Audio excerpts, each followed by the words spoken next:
Bo'yi yoshiga nisbatan ancha daroz, ozg'anligidan egnidagi kiyimlari misoli yirik muskullarini o'rab turgan pushtirang terisi osilib qolgan, qorachiqlari yulduzday porlab ziyraklik bilan boqsa-da, otasining zulmidan qo'rqib pana-panada duv-duv ko'z yoshi to'kadigan yigitcha 2 yildan so'ng harbiy formada qishloqqa kirib kelganida uni ko'pchilik tanimay qoldi.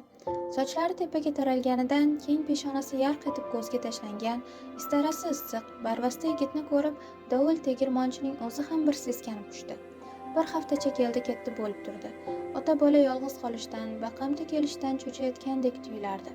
Nihoyat 8-kunmidi yo 9-mi ota-bola shirchoyli dasturxon atrofida yolg'iz qolishdi.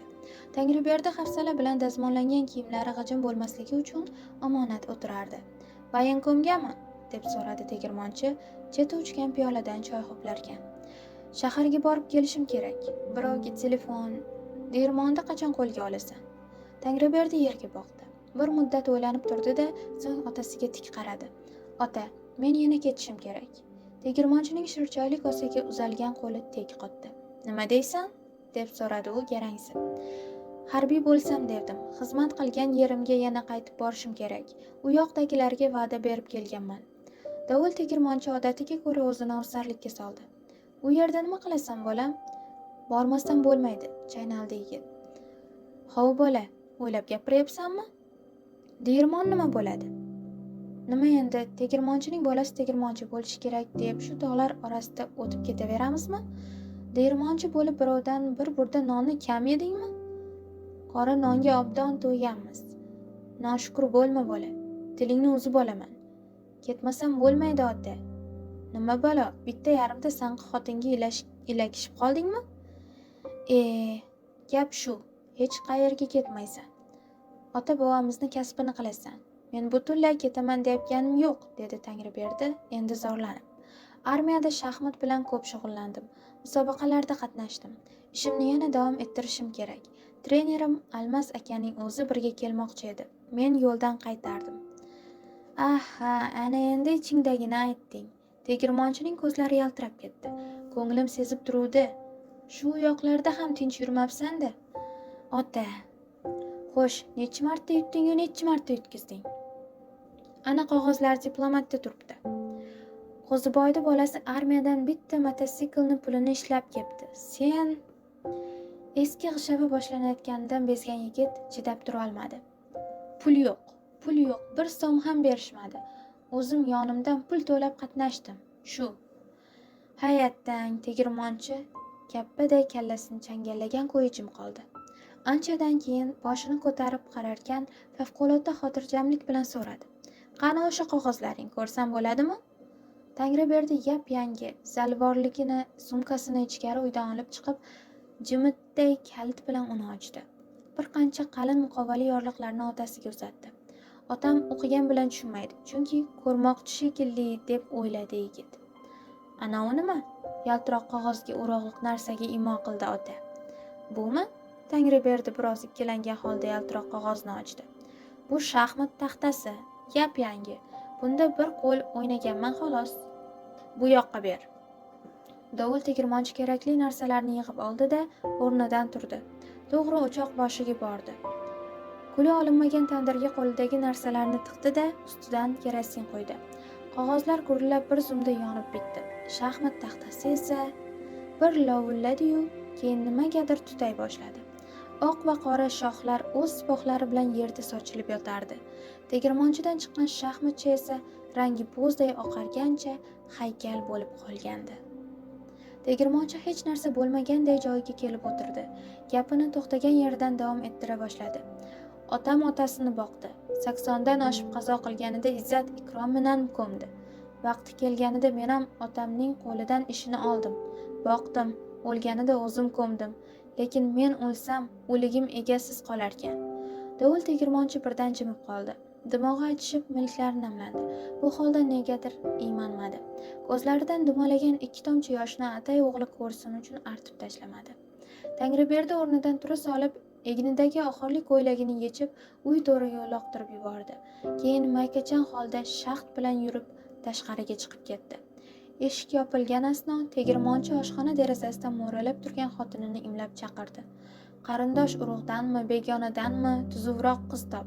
Uylantirib bu bolani oyog'iga tushov solib qo'ymasak, qochib ketishdan ham toymaydi.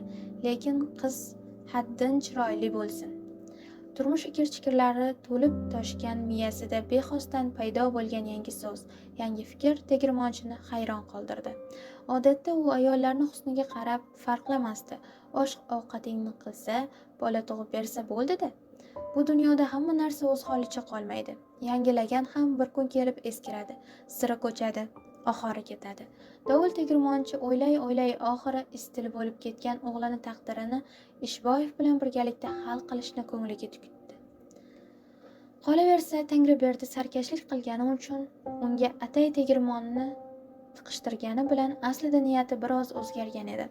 Basavlat, bashang o'g'lini mudom chang-to'zon armaydigan tegirmonga ravo ko'rmay qolgandi tegirmonchi. Rais tegirmonchini xushlamayroq kutib oldi. Tegirmonchi buni darhol sezdi. Bir zumda ko'nglidan ne tusmonlar o'tmadi, ammo birovi ham dumini tutqazmadi. Shuning uchun eski usuli maqtovga zo'r berdi. Maqtasa, Ishboyev quruq qo'l bilan chiqarib yubormasligini bilardi. Aytmoqchi bo'ldiki, odamlarga bosh bo'lish ham osonmas, lekin iloj qancha. Birov tepadan boshqarib turmasa, odamzod xom sut emgan banda. Tentak qo'yday boshi oqqan tarafga uloqib ketish turgan gap. Shunga o'xshash biroz dudmal, biroz chuchmal, biri boshidan, biri ketidan tumtaroq, ammo bir necha kundan buyon sodda qalbini hayajonga solgan tumtaroq bo'lsa-da, jumla tuzish osonmi? So'zlarni batafsil bayon qilgandan keyingina asosiy maqsadga o'tdi. Ulimiz harbiydan sal beboshroq bo'lib qaytdi-ku, rais bova, dedi u birdan to'liqib ketib. U desam bu deydi, bu desam u. Kelgandan beri qitiq patimni tiyib yuribdi-da. O'zingiz tartibga solib bermasangiz bo'lmaydi. Ishboyevning yuzi oy barkashday yaltirab tursa-da, yog'dusi xiralashgan, xo'roz tojidagi qip-qizil yanoqlarida qoramtir dog'chalar ko'zga tashlanib turardi. Peshonasida ajinlar xalinchagi paydo bo'lgandi. Dangal gapiring, nima deydi o'zi? Raisning avzoyidan tegirmonchining ming'ir-ming'irlari asabiga tekkanligi sezilib turardi.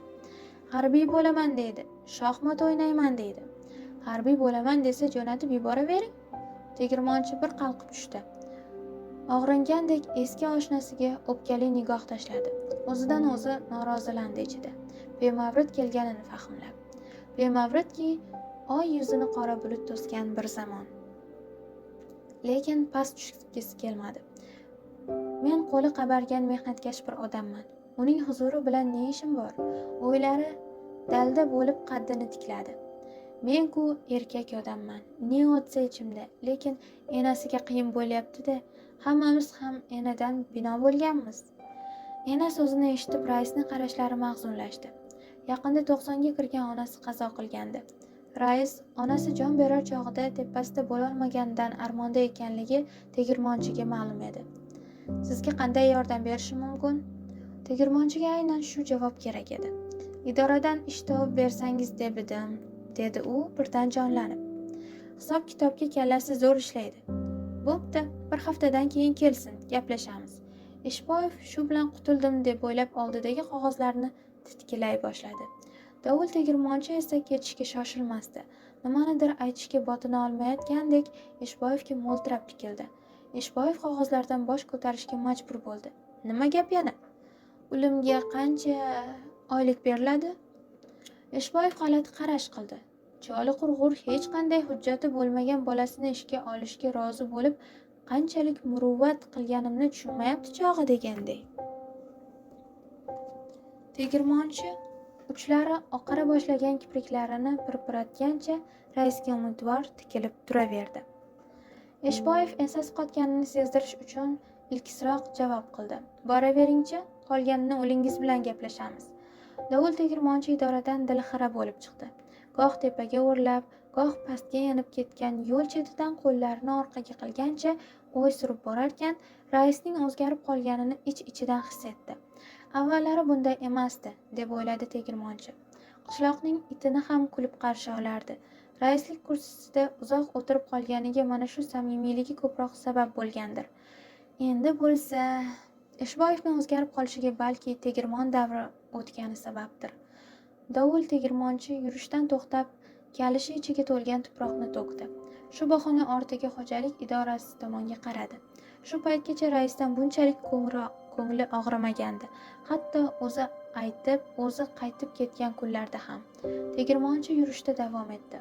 Yo'lda bir-biri bilan quchoqlashib, og'iz burun pishayotgan alkashlarga ko'zi tushib, tegirmon davri haqidagi o'ylari esiga tushdi. Yaqin 3-4 yildan buyon xo'jalikda bug'doy ekiladigan yerlar keskin kamaytirilgan, uning o'rniga turli navdagi tok ko'chatlari o'tkazilib, gektar yerlar uzumzorga aylantirilmoqda edi. Bundan qishloq ahli ishsiz qolgani yo'q albatta. Bug'doyzorda ishlamasa, uzumzorda ishlashadi. Lekin uzum bug'doy emasdi. Uzumzorning mehnati ko'p-u, mehnat kuchi kam edi.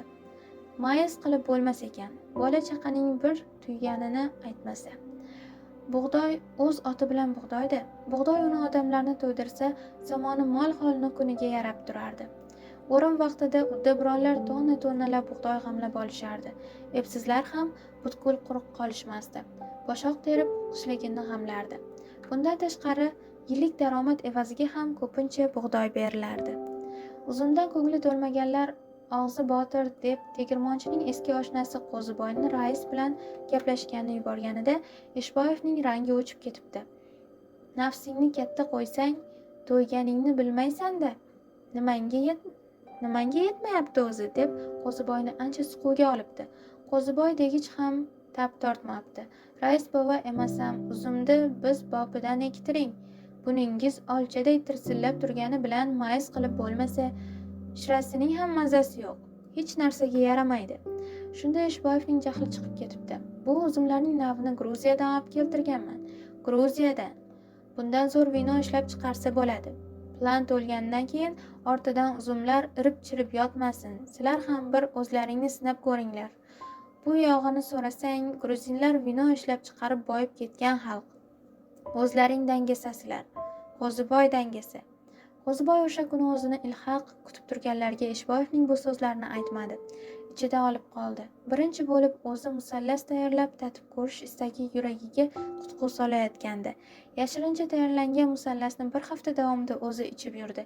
Keyin nimagadir zerikdi. Birovga sotish esiga kelmadi. Yolg'iz ichish bo'lmas ekan degan fikrga kelib, nevaralaridan birovini yuborib, dovul tegirmonchini chaqirtirdi. Tegirmonchi musallasdan bexabar, ishi tig'izligini bahona qilib bormadi. Qo'ziboy nevarasini boshqa bir oshnasinikiga g'izillatdi. Shunday qilib sir oshkor bo'ldi. Endi bilgan ham bilmagan ham musallas tayyorlash bilan andarmon bo'lib qolgandi. Endi odamlar kechqurunlari 3-4 ta bo'lishib, bir yerda to'planishar, musallas solingan idishning tagi ko'rinib qolguncha ichishar, keyin esa cheksiz baxtiyor kimsalardek shirakayf ko'zlari suzilgancha qartabozlik qilishardi. Yutqizgan bir shisha vino olib kelardi. Qartabozlik qizigani sayin hangoma ham avj olardi. Kimning vinosi zo'rligi-yu, kimnikiga suv aralashgani, kimning tomorqasidagi kartoshka qancha hosil bergani-yu, kimning kartoshkasiga qurt tushgani va yana kimning qizini oyoq qilishi chatoq ekani-yu, kimning xotini nimaga jerik bo'lganligi haqida soatlab og'iz ko'pirtirishardi. Ba'zida hangoma tortishuvga aylanar, tortishuv avjiga chiqib, janjal to'polon bo'lib ketardi. Faqat dovul tegirmonchi bunday davralardan o'zini chetga olib yurardi. Ishtiyoq yo'qligidan emas aslo, tegirmondan ayrilib qolishdan cho'chirdi. Ichib, netib yurgani Eshboyevning qulog'iga yetsa, ko'ngli qoladi. Jahli chiqsa, kim biladi, Eshboyevga tegirmonchi qahatmi? Non bo'lsa, nonxo'rak topiladi. Dovul tegirmonchi allaqanday shovqin-suronni eshitib hushyor tortdi. Qarasa, qishloq do'konchasi oldida turibdi. Xayoli qochganligini payqadi. Shovqin-suron sababini ham angladi. Do'konga un kelgan ekan. Yaqingacha do'kondagi unni qimmat sinib, qop orqalab tegirmonga zir qatnagan odamlar endi bir qop un uchun dunyoni boshiga ko'tarishardi. 4 kilo un nima bo'ladi? Kasalmand enamni ovqatiga ham yetmaydi-ku, deganga o'xshash jirillashlar ancha yergacha tegirmonchini qulog'iga eshitilib turdi. Dovul tegirmonchi ichida jirtak chaldi. Shuning barobarida xayoliga yarq etib bir fikr keldi. Tursunboy muallimga aytib, Eshboyevning ustidan o'xshatib jag'i beyozdirsammikin? Tangirni ishga olmasa, ustoliga to'q o'tkazib qo'yaman shuni. Fikri o'ziga jo'yali tuyuldi. Yo'lni qiyalikdagi Tursunboy muallimning uyi tomon burdi. Tursunboy muallim uyda uxlab yotgan ekan. Xotini "Tegirmonchi akam keldi, turing" deb qancha turtkilasa ham uyg'onmadi. Yonida dumalab yotgan musallas yuqi bankani ko'targan tegirmonchi sirg'alib uydan chiqdi.